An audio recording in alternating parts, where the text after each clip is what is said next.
Good morning. My name is Annette Allen. I am a business development specialist with the value-added branch of Manitoba Agriculture.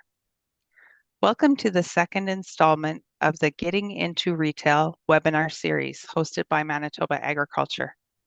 Insider secrets to setting retail and wholesale prices for selling to grocery stores.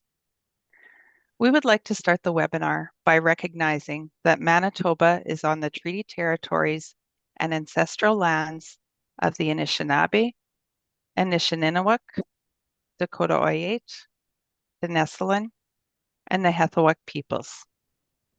We acknowledge Manitoba is located on the homeland of the Red River Métis. We acknowledge northern Manitoba includes lands that were and are the ancestral lands of the Inuit. We respect the spirit and intent of treaties and treaty making and remain committed to working in partnership with First Nations, Inuit, and Métis people in the spirit of truth, reconciliation, and collaboration. Today's presenter is Jeff Fiddick, Business Development Specialist with Manitoba Agriculture's Value-Added Branch. The value-added branch accelerates the growth of the food and agri-product sector by providing business development and product commercialization expertise at the Food Development Center. Our business development team, located throughout Manitoba, supports Manitoba's food and agri-product companies with free consultations and strategic guidance. We offer access to funding opportunities, training, and a wide range of resources. Today's webinar is being recorded. Jeff will address the questions at the end of his presentation, so please enter the questions into the chat function, and Jeff will respond to them later. Take it away, Jeff. Great. Thank you, Annette. Welcome, everyone, and thanks for joining us this morning. First, just a quick background about myself. Prior to joining government, I spent 20 years in the private sector. I have a commerce degree with majors in marketing and general business, and it is a bit unusual for a commerce person to be in the Department of Agriculture. There's only a couple of us. But it's really interesting to do it. One of the first jobs I had was a category manager for the bakery department within a division of Loblaw companies. I was responsible for the department's entire marketing strategy, so top line responsibility for sales of about $16 million. I had responsibility also for setting the pricing for about 200 retail stock keeping units or SKUs for over 55 stores. I had a lot of fun in that job. I had a lot of control because my boss just gave me carte blanche. Well, my first day, he said, "There's your desk, get to work," and I just kind of went for it. One of the things I'm most proud of, I'm proud of a lot of things I did there, but one of the things I'm really proud of is that over 4 years, I increased the department's share of total food sales from 5.2% to 6.5%. And that wasn't done with by aggressive pricing. I also increased profitability. I also inherited a bread section, which is the biggest part of sales. That was basically 80/20 cheap to expensive breads.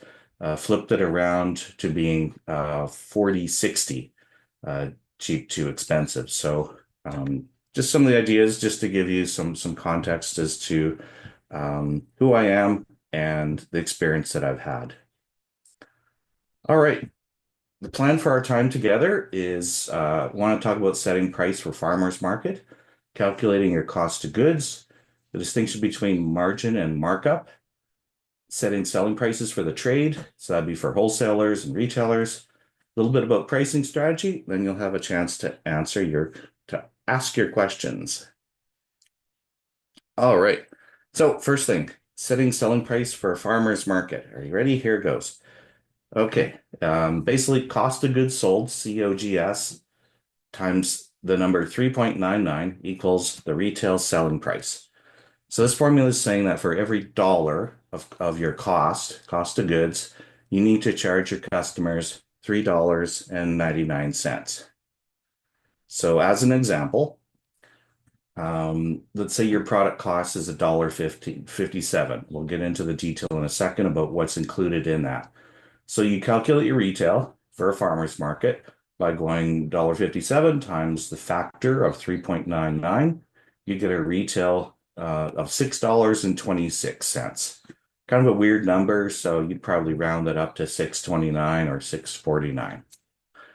And of course, it's a lot easier to start with a higher price than a lower price and try and get it up. So if you know the cost the factor number just gives you kind of a starting point, kind of a minimum point where you should aim for. However, you should still always endeavor to charge what the market will bear. So if you think your product is worth $6.99, then give it a try. $7.99, give it a try. Um, and really experiment like that. Okay. Moving right along. Calculating your cost of goods sold. So we're going to be talking about cost of goods as a reference point. So I figure we should look at that now. So uh, pretty simple. The landed cost of your food ingredients, your unit packaging, a portion of the master case packaging, because you're going to be selling by the case, and the direct labor to make and package your product. So the landed cost means the freight or delivery charges, all those charges, expenses, if it's coming over a border and gets taxed, you would include that because those are all real costs of that should be reflected in your cost of goods. Now, in terms of freight or brokerage or anything like that, you would only include the inbound costs, not the outbound, because inbound is consistent. They're all coming to you to one point. Outbound could be going to anywhere, and it'd be too complicated to try and figure out what all those outbound costs would be. Okay, so cost of goods, what it does include is a really short list. What it does not include is a much longer list. So it's the cost of equipment, cost of building or renting a facility or renting equipment, hydro costs for building or renting a facility, cost to have a website designed, cost to design product labels, cost of nutrition facts table or label consultation, cost to hire accountants, lawyers, business consultants, other professionals, cost of office space or your car, and depreciation. We are not accountants, we're marketers, so we don't worry about depreciation. The rationale for not including something like machine rental is that once you own this item, it wouldn't be included as part of your cost of goods. So if you were to think ahead to a time when you have a massive food empire and you have your own factory, those assets would not be included in the cost of your goods in that scenario. Therefore, it makes sense to kind of take that exact same uh, position when you're operating at this point. In terms of toll processing, the total costs will be in cost of goods, so it's going to be included in there. If you were to check the income statements for the most food processing companies, you're going to see that they're going to follow these similar guidelines. And so by suggesting that you do it this way, it should put you on a relatively level playing field insofar as what is being included. You really want to try to avoid the temptation to not include a cost for labor. Even if the labor is you or your family members, you should include an appropriate wage for the production activities that are being done, or the packaging or whatever.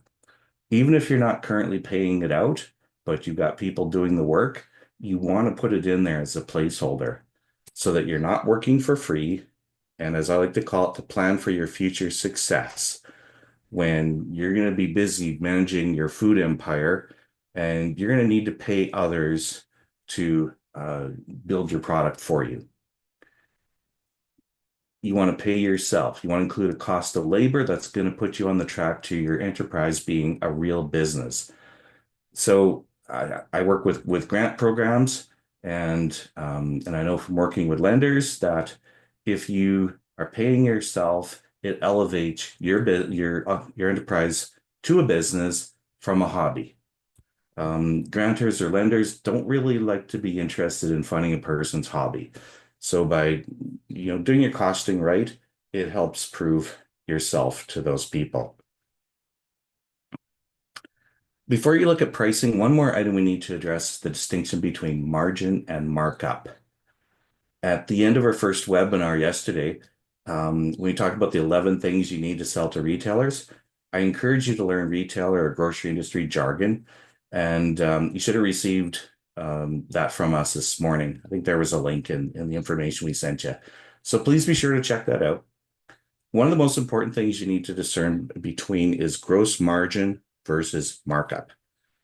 I've talked with too many clients who mistake the two, and the results could be disastrous. So gross margin is always a function of your selling price. In terms of a profit and loss or P&L statement or income statement, your revenue is always the top line of that report. And everything that follows is a function of that top line.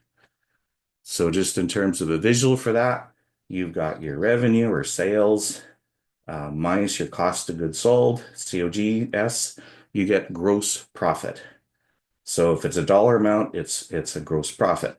When you calculate a ratio, when you take your gross profit divided by your revenue, it becomes a profit margin because now we're talking about a percentage. So here you got a dollar, here you got a percentage point. All right. In terms of an example with some real numbers, here's what we have. So let's say you have revenue or sales of $100. Your cost of goods sold was $55 and includes those four categories of things we talked about. Gives you gross profit of $45. And if we convert this into percentages, the revenue is 100% of itself, right? Revenue over revenue is 100%. So we keep doing the same calculation. Cost of goods sold is 55 divided by the 100, or 55% of revenue, which makes your gross profit margin 45% of your revenue and your gross profit $45. Now, on the other hand, markup is a function of the cost. So the cost is always, should be, better be, a lower number than the revenue. So if we take the cost of goods, we add a markup. Let's say we use the same 45%. Well, the markup is going to be a function of the cost. So $55 cost times 45% markup is a profit of $24.75. You add that to the cost of goods and you get a total revenue of $79.75. The only time we use in the grocery industry the concept of markup is when it's used in reference to a product being handled by a wholesaler or a distributor or a retailer-owned distribution center, that sort of scenario. As you can see, if we were to base our pricing and therefore our revenue on using the markup calculation, our revenue and therefore our profitability is going to be much lower than we expect it to be. So if we were to take the gross profit in this method, the 24.75, divided into our revenue figure of 79.75, you get a gross profit margin of only 31%. So that's a far cry from the 45% we may have thought we were getting if we got our terms confused. So the first thing I shared with you today was a quick formula to determine a retail selling price, and you can use that for working at a farmer's market. And pretty simple formula: cost of goods times 3.99. So if your cost of goods is $1, you would multiply this by the factor 3.99, and voila, you get retail 3.99. So just in terms of why this particular ratio, well, we'll get into the weeds on that in a second here. Just one more thing is gross margin. You would take your retail minus your costs, and you take the result of that number. Be very, very careful to do that first part first, because if you don't do it the right way, you're going to get weird numbers. So first you want to calculate the gross profit. So $3.99 minus $1 gives you $2.99 gross profit, and you divide that result by the retail, which is $3.99, you get a gross profit margin of 75%. So that means for every $100 of sales, we're going to make $75 gross profit. That's more like it. Alrighty. I love spreadsheets. My note says like, but let's be real. I love them. They're great. They're really handy, and it's a great tool, I think, to hopefully clearly illustrate to you how this whole thing works and how we turn that dollar of cost of goods into a retail 3.99. So we've got our column titles at the top. So we've got the category, the item, the cost, the gross margin, the selling price at that level, and then the profit. And then there's some formulas here in terms of how we got each of these numbers. If there's no formula, that means it's a selected number. Okay. So pretty simple. And the cool thing with this is it's going to be repetitive. So you're going to see this 4 times over. So we're going to start with your cost of goods, and you have your gross profit margin, and you get your base selling price.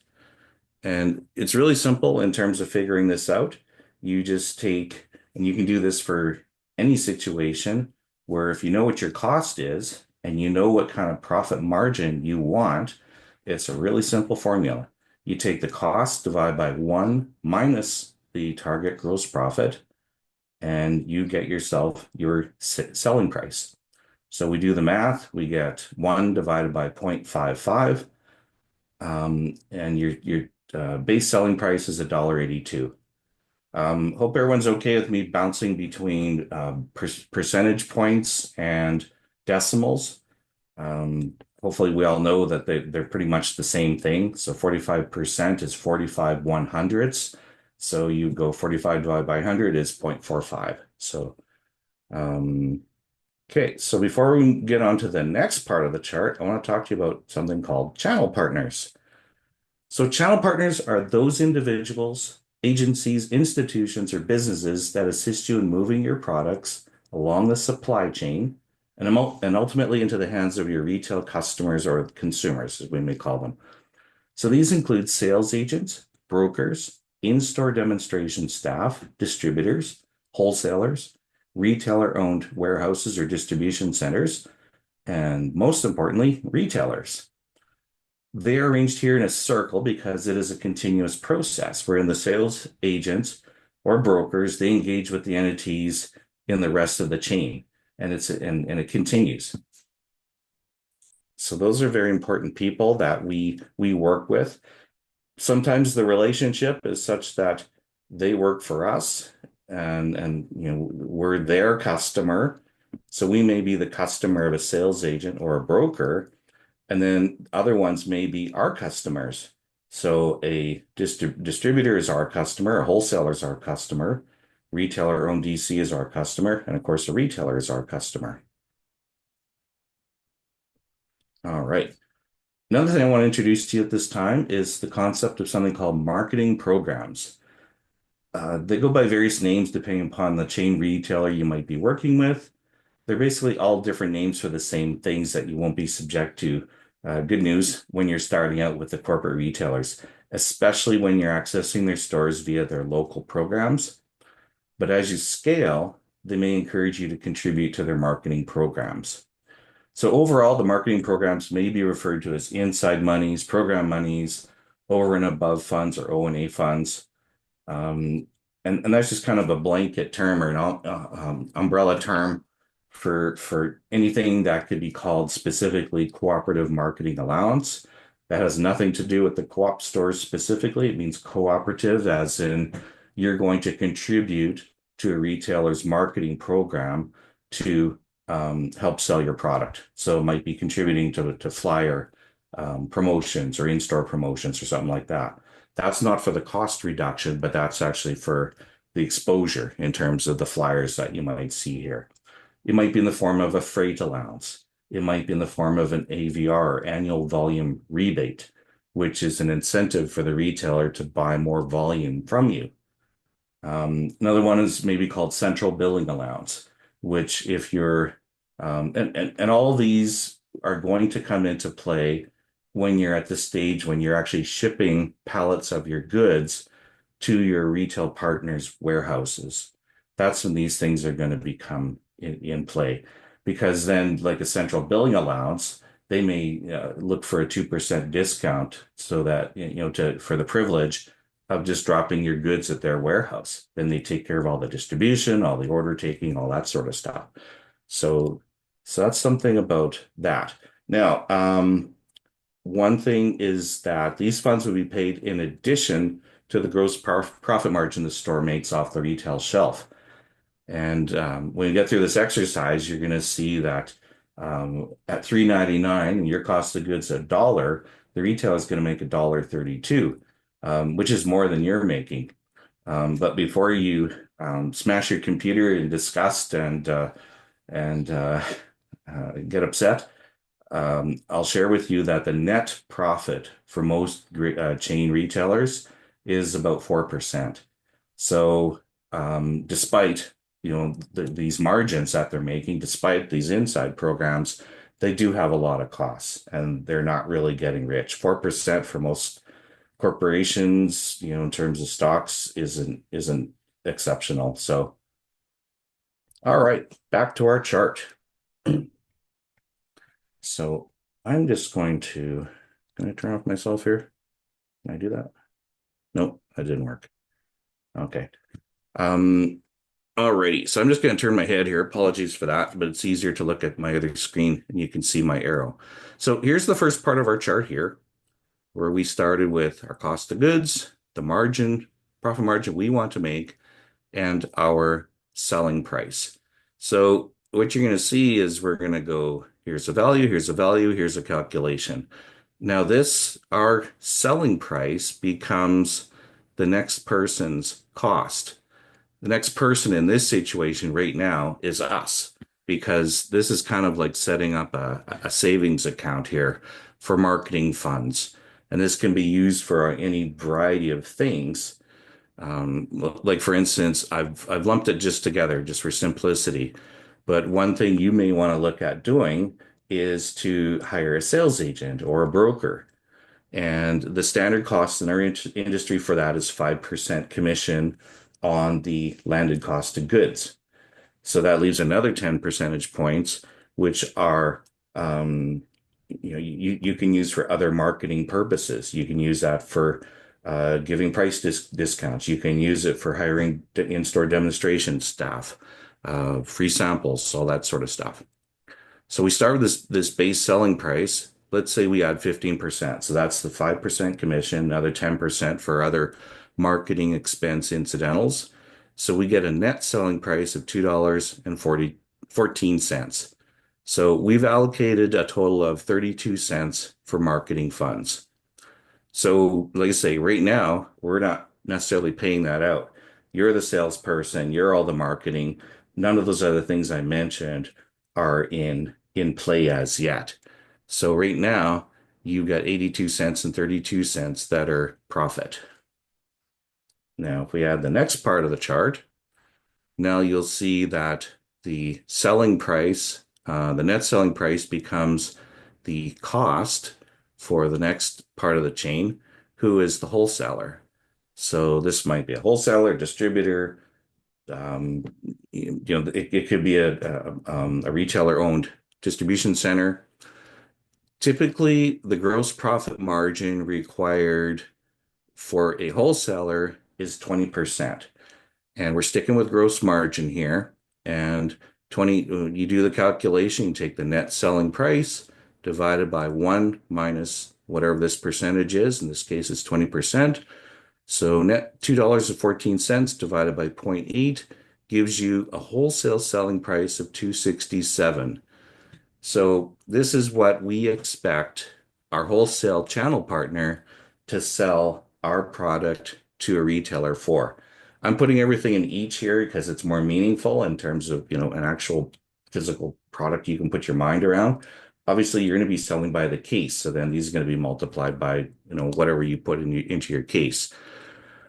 Okay, so Now, the cool thing with this is that if we know what to expect by a wholesaler, and it's simple enough, you can ask them, what is your gross profit?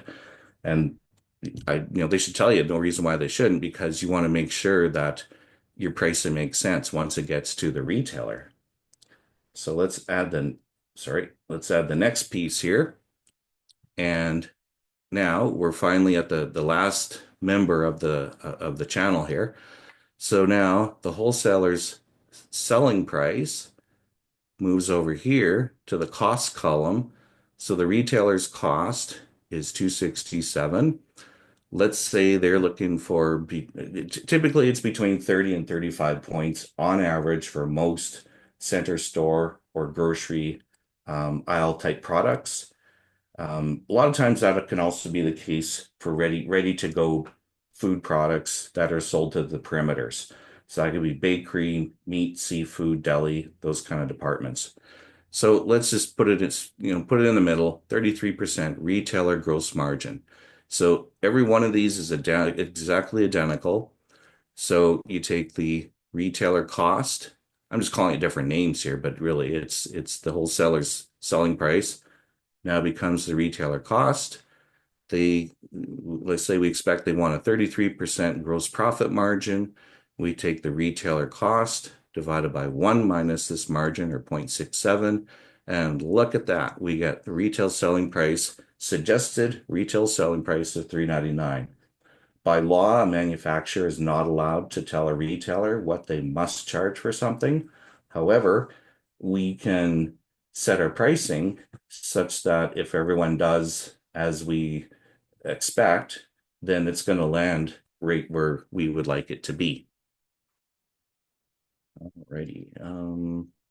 Okay, now I'm going to throw a bit of a wrinkle in here because earlier I mentioned about discerning between margin and markup. And that's significant for another reason because, as I mentioned, the only time that that's ever used in the grocery sector is when we are talking about a wholesaler. So a wholesaler receives your goods, they take the cost of your goods, and some of them work on a gross profit margin, just like I just showed you.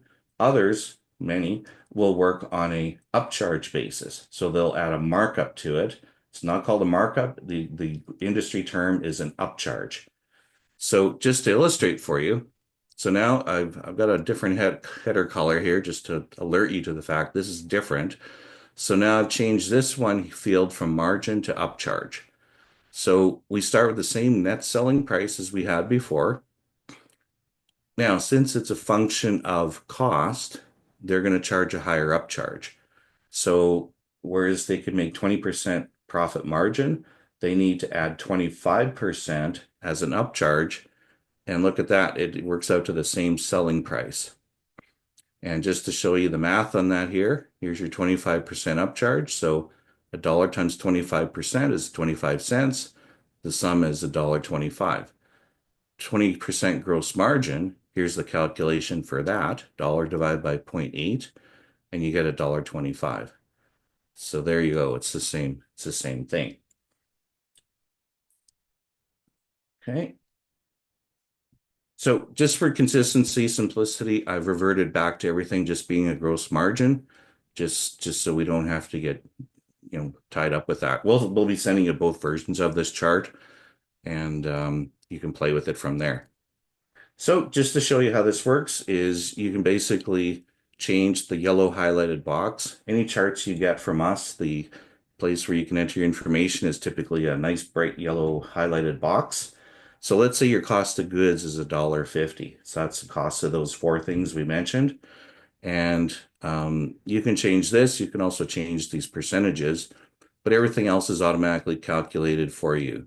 So your $1.50 cost makes its way up through the channel partners, sorry, and you end up with a retailer landed cost of 227, gross margin 33%, and they end up with a, oh, I went one too far here. What did I do? Oh, sorry.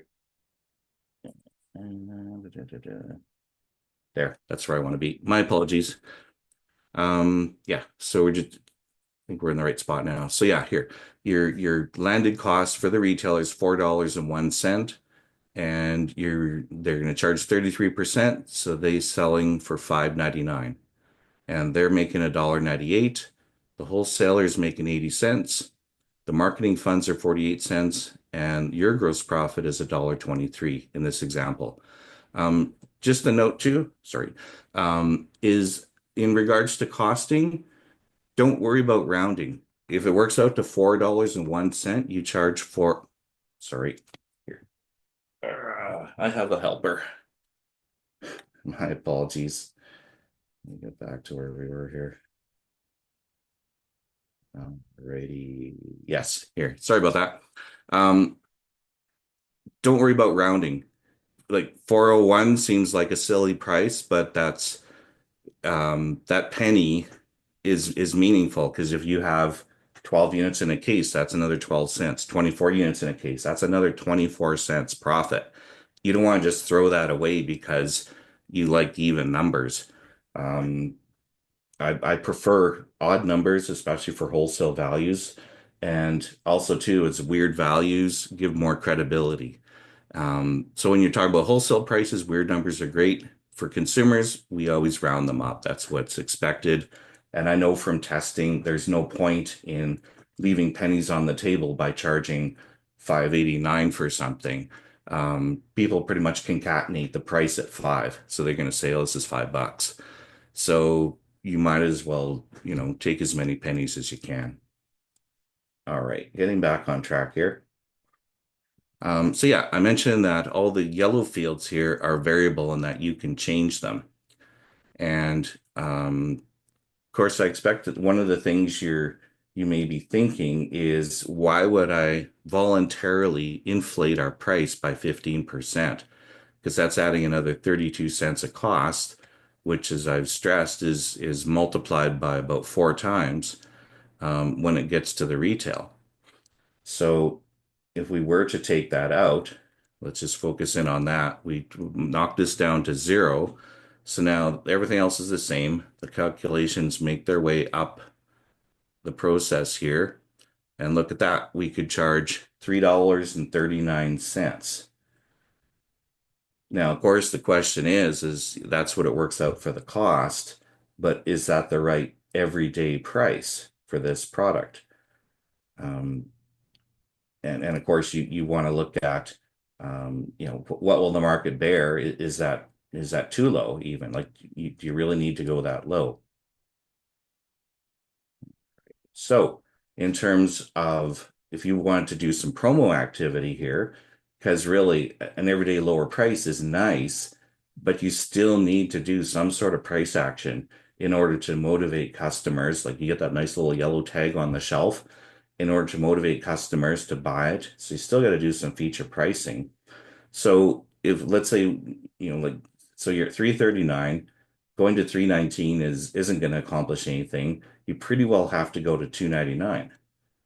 So in order to accomplish that, you need to take your gross profit margin down to 37.5%, because that's the only place you've got room here, and that reverberates through this system, and then your retailer is going to sell it for 299, assuming they're going to give them the same gross profit. On a promo, you might be able to shave this a little bit, maybe as low as 25%, so that could be meaningful here. But at the same time, if you want to give them the same gross profit, that could add incentive for them to want to give you an off-shelf display or an end cap display.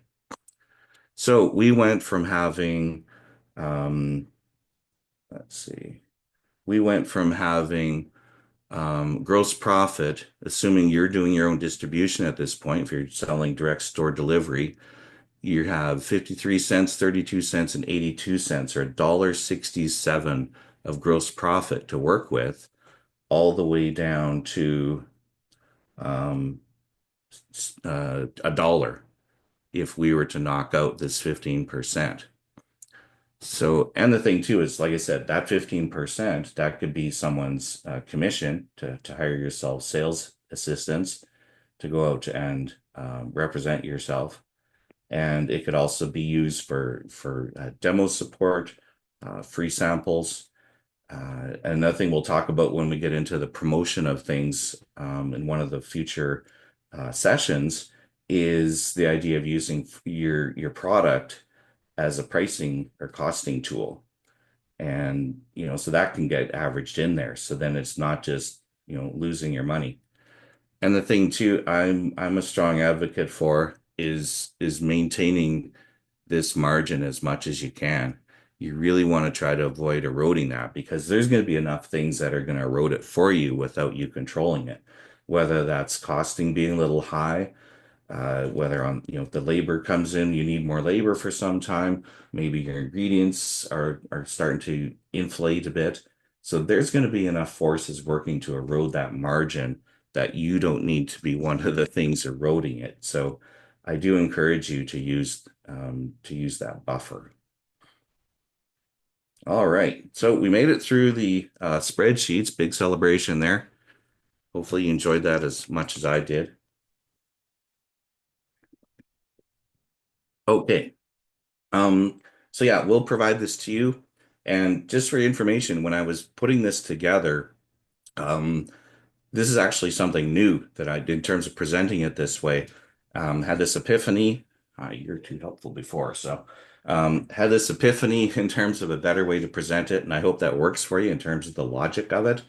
And so I'll have to do an upgrade to the sheet that we were previously using to take this into account for it.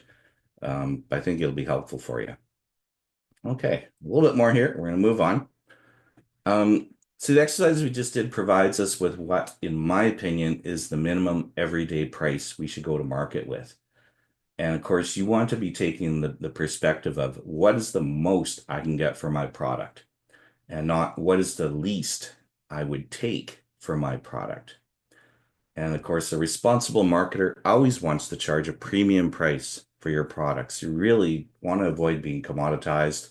You want to avoid having to, make a race to zero. It's much more profitable to charge a premium price. And I would like to encourage you that when you're setting the right price, you want to be strategic about it. You want to maximize profit. So, in order of importance, this is, in my opinion, the most important things to think about when you're setting your price. You want to maximize your profit. That's why you're in business. And of course, if it's a hobby, then I guess that's not a priority. You just want to dispose of the goods you're making and make the world a better place.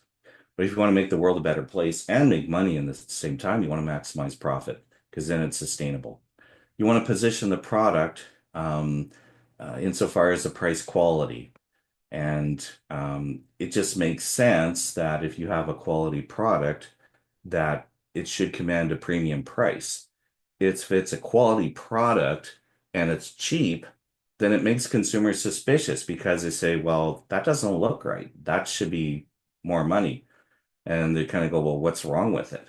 Right. So there's a balance there. Like you want it to be affordable, but at the same time, it has to make sense with the quality of the product and that kind of message or that image that you're trying to send. Another thing you can do when setting price is you may use it to induce customer trial. So that may be a cents off reduction. So if you're doing an in-store demo, you absolutely want to combine that with a price reduction. Because one of the things with that is when you're talking at a demo, you're going to get their attention. You want to say something that's going to get them interested. You're going to say something that's going to make them desire the product. You want to compel them to buy the product now by having some sort of a cents off promotion. And then you're going to compel them to action or invite them to action by asking them how many they would like to take today. Um, Next, you want to use your pricing to maintain customer loyalty. So again, you can use cents off promotions for that, just so that occasionally your regular customers can buy the product with a deal and just feel the love in terms of saying, oh, they still care about me. I'm a regular customer, but I can still get a discount from them. And then finally, last in the order, in my opinion, is to be competitive. All these other concerns should rise above number five. Um, you run your own business. If you want to manage your business, then do your own thing. Don't worry about what your competitors are doing to the point of following their pricing.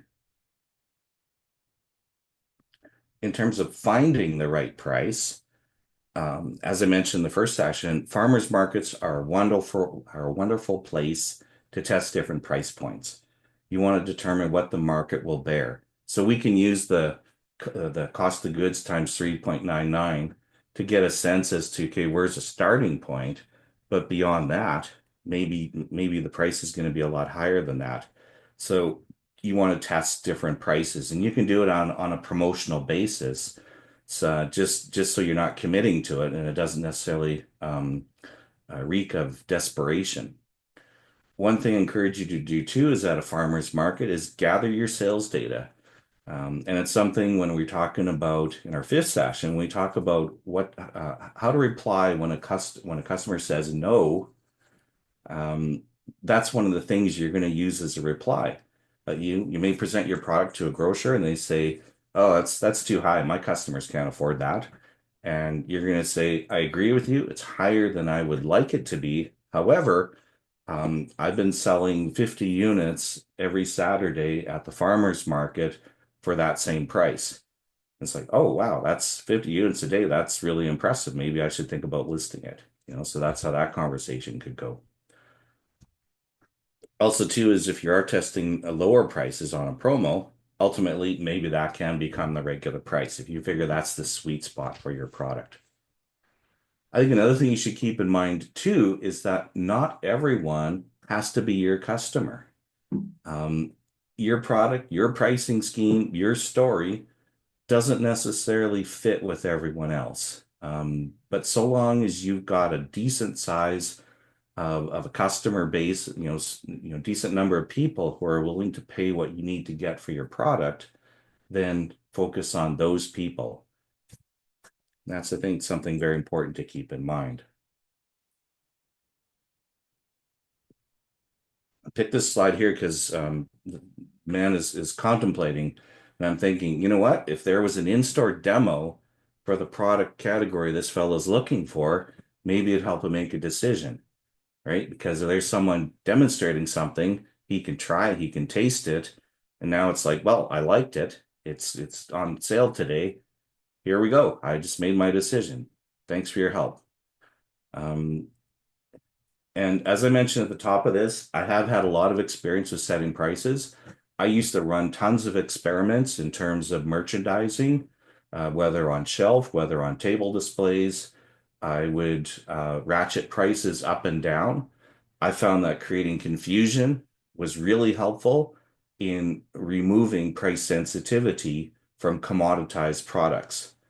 And the reason for that is because the price was different on a very consistent basis. Sometimes different prices two, three times in a week at the same place.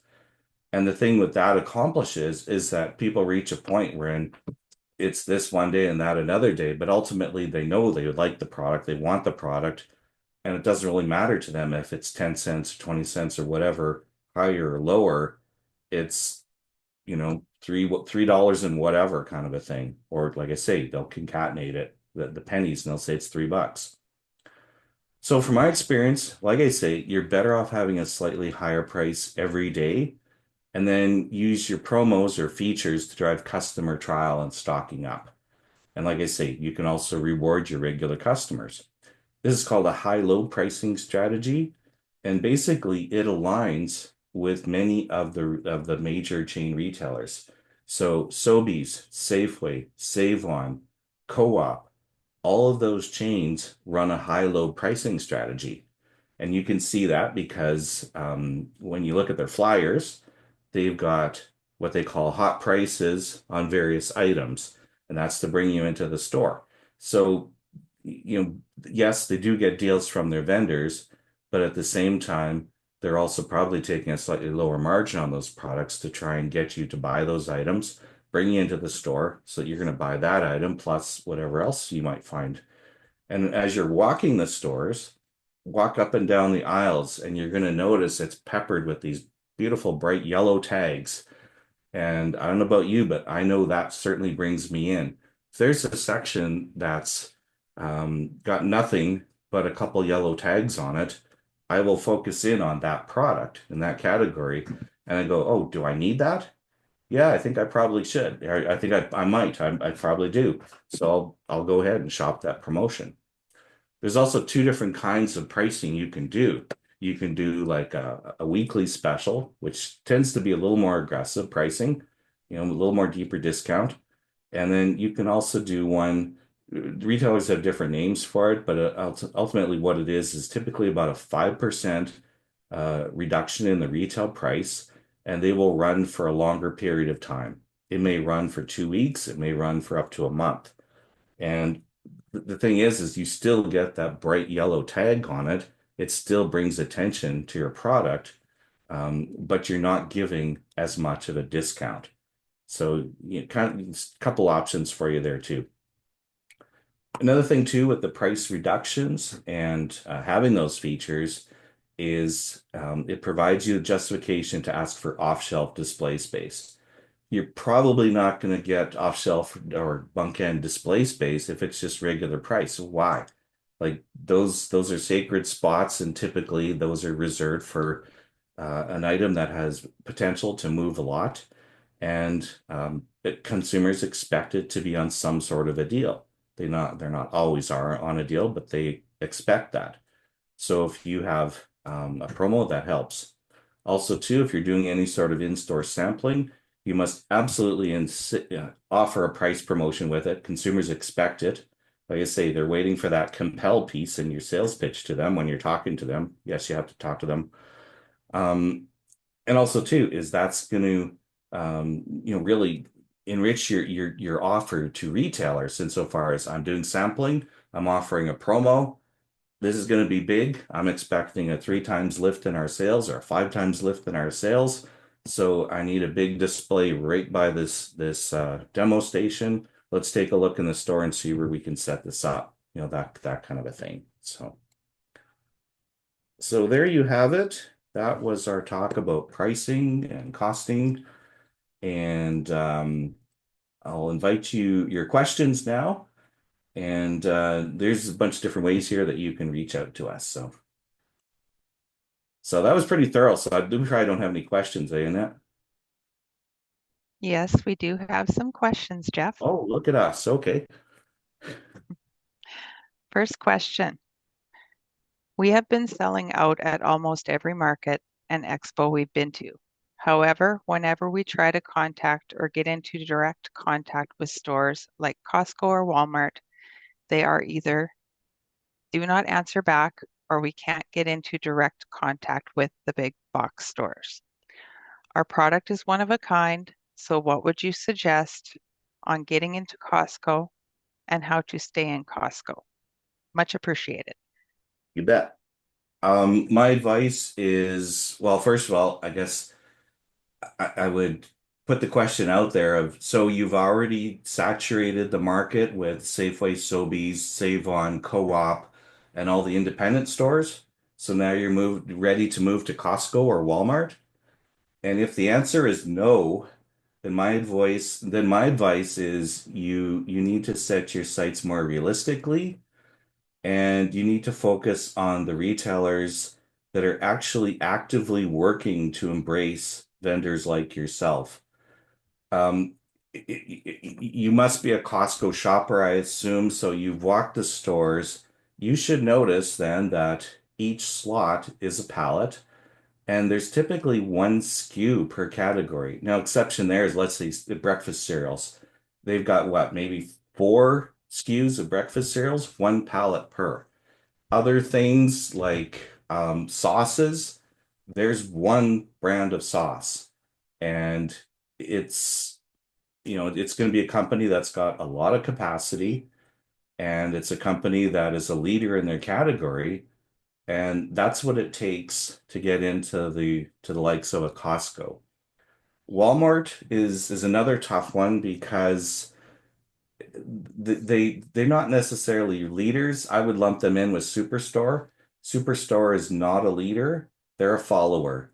So if you were to be able to get a hold of Superstore, and that's another tough one where they represent that they're interested in talking to local vendors, but even ourselves, we've been trying, and they won't respond to us either, and we're the government. So that's another one where if you did get a meeting with them, they're going to say where else, they're going to ask where else is it listed. If you said nowhere else, then they'll tell you to take a hike in a nice way. But if you do say we're listed at Safeway, Sobeys, some of those other major retailers, then they would consider it because then they think it's necessary to have it, if they think it's a big enough item. So my advice is put Costco on the back burner and Walmart on the back burner, Superstore on the back burner, and focus your efforts on building your business. I always recommend starting with independent stores because that's a great place to practice. No disrespect intended to them, but you can also learn a lot too because it's going to be an owner operator situation. You can walk in the store, the owner may be the person stocking the shelves. So you can have a conversation with them. You can ask them questions about what kind of margins they need for a category. Maybe what kind of margin would can you live with on a promotion? Like if I had a hot promo. So you may get two different numbers there. So that's great information. Maybe even tell you about, what's going on in the category where your product fits. That's another great source of information. And if you can provide them excellent service and work with them, do some demos in their store, talk to their customers, you're going to get incredible loyalty out of that person. That's going to help you build your business so that when you go and talk to someone like a Sobeys or a Safeway, same person, then you've got some stories to tell them. And you know some stuff. You're maybe a little bit more polished in your sales pitch already because you've maybe sold to a number of independent stores, and you are then in a better position to build your business with those retailers, like I say, who have regular invitations, and there's an ongoing invitation. I know with Sobeys and Safeway, like I know for a fact that they walk farmers markets and they're always looking for some new vendor. I don't think Superstore, I don't think Walmart, I don't think Costco does that. So that's my advice.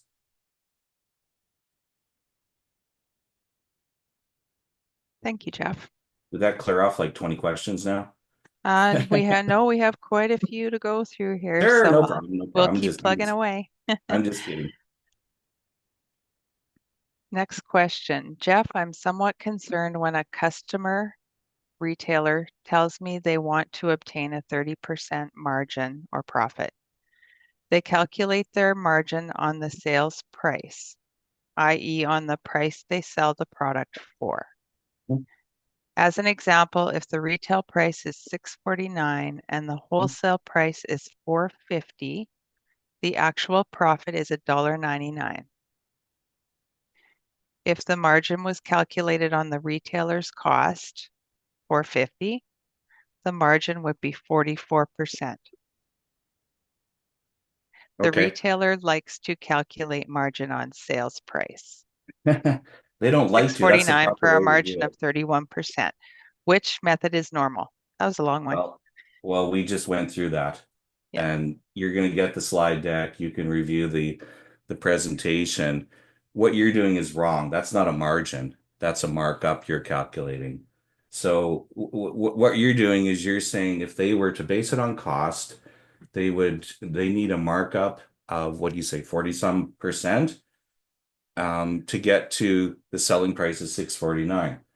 But like I say, that's meaningless because when a retailer or any business person, even yourself, when you look at your P&L, like I said, top line is revenue, top line is based on selling price.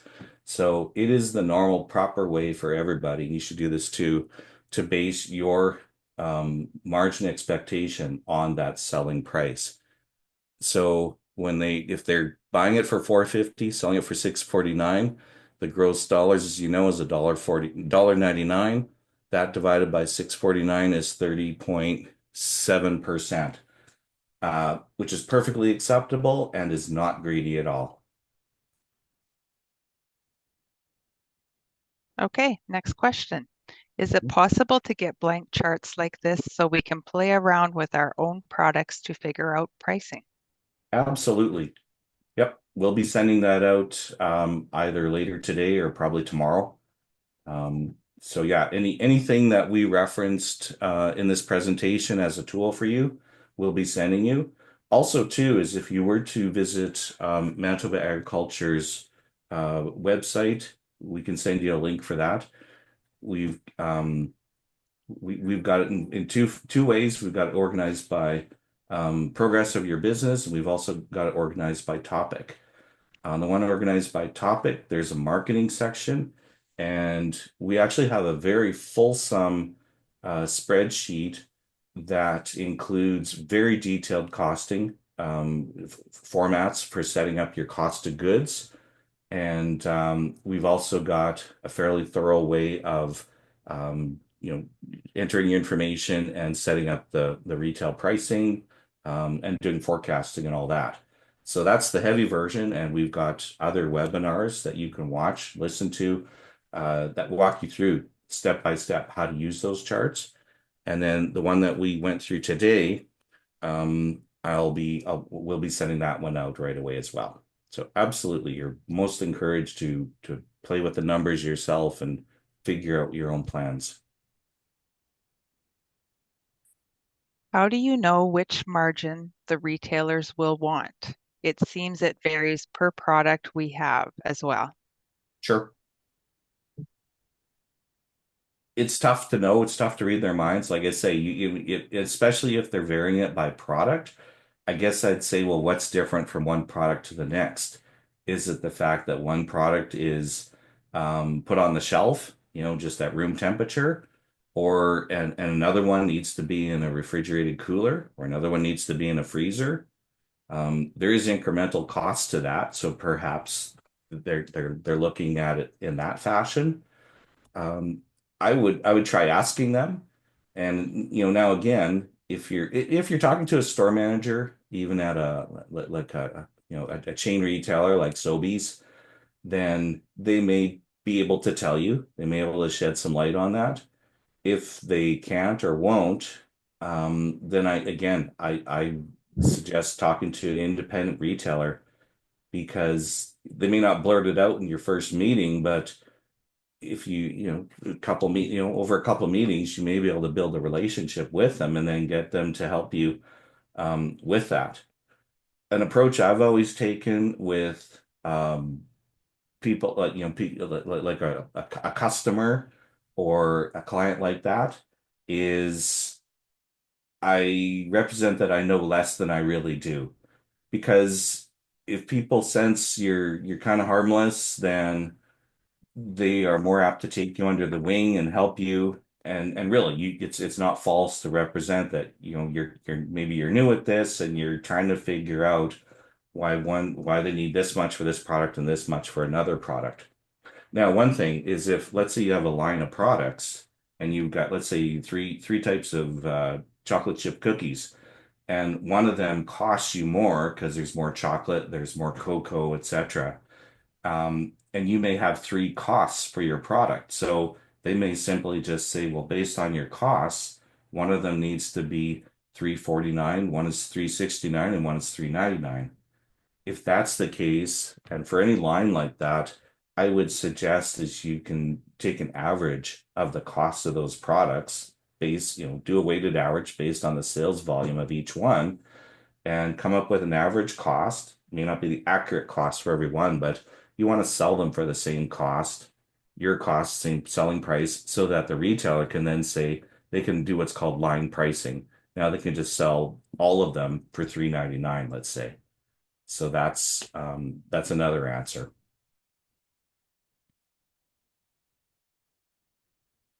In this sector, what costs do you factor in when calculating net profit?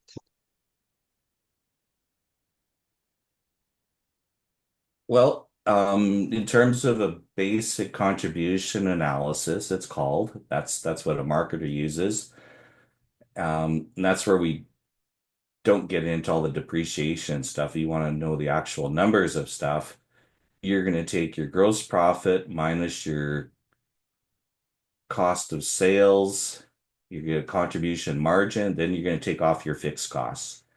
And your fixed cost is going to be all the stuff like your rental of your facility, your hydro bill, your phone bill, all of the operating costs associated with your business. And that'll get you closer to a net cost. And then you'll have your net profits on that. Now, the thing is when work with a tax professional, of course, like an accounting professional, and they're able then to deduct things like the CCA allowance or capital cost allowance or depreciation off of any fixed assets you may have. So you're not actually shelling that money out, of course, but you're allowed to deduct those values so much per year per asset over this, whatever they determine is the life of that asset. And that creates costs, which can then bring your appearance of net profits down, which helps you mitigate your tax burden.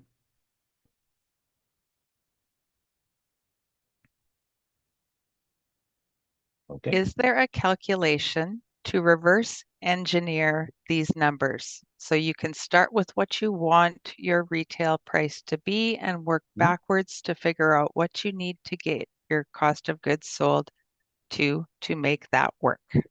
Yep, absolutely. So, yeah, you can absolutely do that. So really, we can take our, I'm just going to go back to our, oh, trying to get that. Okay, here. I'm just going to go back to our chart real quick here. We can absolutely reverse engineer that because if we start, okay, I've highlighted the yellows because those are what you normally change, but this inspires me. We'll make another version where we're going to highlight this number here, the retail selling price, and then you can put in what you think their margin should be. And then, yeah, it's simply going to take the 399. I'm just going to do it, make sure I'm telling you the right numbers here. So if you went 399 divided by, it can be that. Oh, well,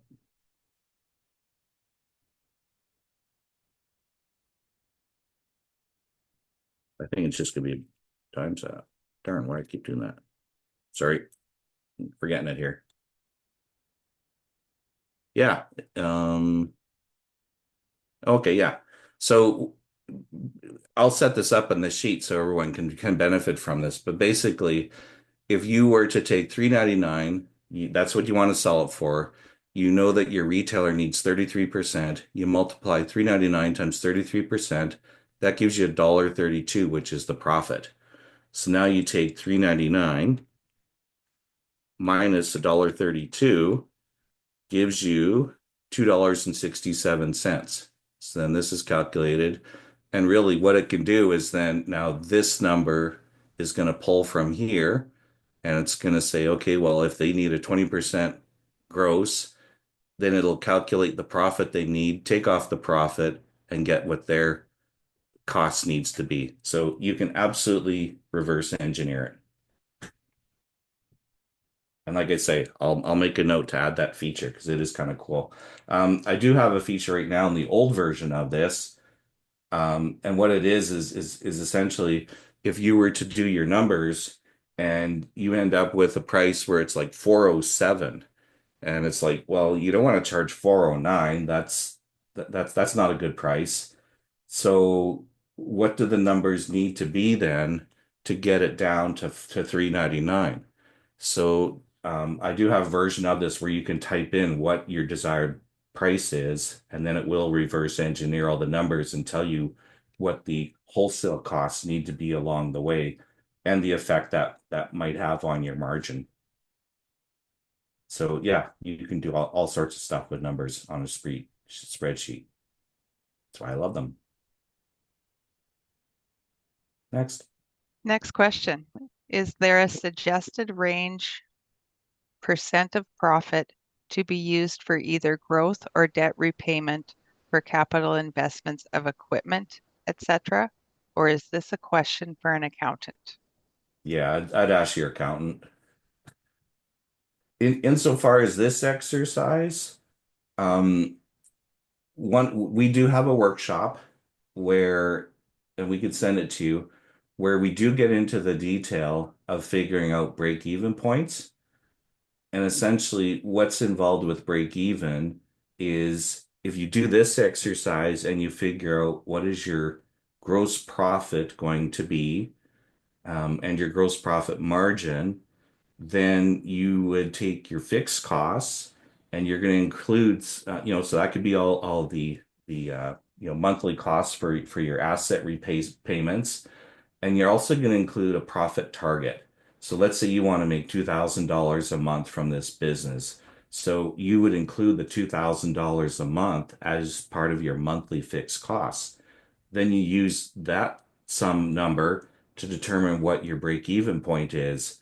And the break even point is covering all your fixed costs with your gross margin plus your $2,000 profit. So then it gives you a target, gives you an objective that you can strive for. And you can also look at that too and say, well, is that realistic with the size of facility I have, with the capacity I have, with the staff I have, etc. And even with the customers you have, right? But it's a good way to measure. But yeah, for some of those details, absolutely check with your accountant, and we can make a note to highlight that webinar where we do offer all that information. Next one. Okay. How do you get the purchaser to adjust the price if you adjust it to your distributor and they maintain the same price to the store? We have not increased our price and our prices have gone up to the end customer. How do I address that? Hmm. Well, I guess I'd probably want to have a conversation with the distributor and say, what the heck? Like, why is this going up? And I suppose the answer might be is if they're including freight in there, it could be a freight thing because freight grows very continuously. If it was investment, people would be millionaires overnight. Um, so yeah, it could be due to their costs increasing. I could see that. So, between labor, between freight, fuel, their costs are going to be going up, so they may feel the need to pass that on. So, and yeah, that's going to affect your sales. It could throw off your retail pricing. What you could do is you could look at working with your distributor in terms of doing some promotions with your distributor. And when we talk about promotions, I think it's maybe the fourth webinar in this series. Well, we're gonna talk about how that process works because um, if you're using a distributor, you'll want to give the distributor a discount so that it does get passed along to the retailer and then is reflected in the retailer having a lower landed cost of goods. Now, another way you can deal with this too is, and I used to do this all the time, is we would use free goods to mitigate price issues like this. You could do it with a distributor, you can do it with a retailer. So, for example, we would say, I'll give you one free case for every 5 cases you buy, let's say. So let's say it costs $25 a case and they buy 5 cases. That's $125. If I give them one free, I'm going to take that and I'm going to divide it by 6. So the 5 they bought plus the free one, that takes the average cost per case down to $20.83. So and the value of that is that you're trading on the value of that case of goods. So that case of goods is worth $25. So even though your cost on that is probably closer to $10, let's say, or $8 for that cost of goods. So that's an inexpensive way for you to get your pricing down with your distributor that's reflected through to your retailers without actually reducing your costs on invoices on paper. Because once it's on paper, then it's kind of official and it's tough to move from that. a lot of work involved, especially if you're dealing with chain retailers. So this is a good way. And the thing too is this is something that can come and go as you see fit. You can offer it as, a deal for, one-time deal or a deal for this month, maybe again another whatever time. At any point, if you decide you don't want to do this or you want to change the deal, maybe your costs went up. Now it's for every 7 cases you buy, I'll give you one free or whatever. Um, so there's a couple things you can do there. And I think we have another webinar where we do talk about using free goods. And I'm definitely going to talk about it next week. No, the week after in one of our other webinars. So, alrighty, next one, please. Okay, I have a question that is referring to the slide that you're currently on, I believe. So maybe Cool. just keep it there. Sure. The question is, on the slide, it says 267 and the margin is 33%. If you take 33% of 267, it's 88 cents, which adds up to 355. And then the person uh, goes on to say, now that I keep listening, the 33% is based on the selling price rather than on the price I give. Is There that you go. correct?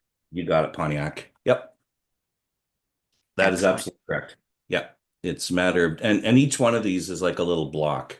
So you kind of got to look at the calculations within each block.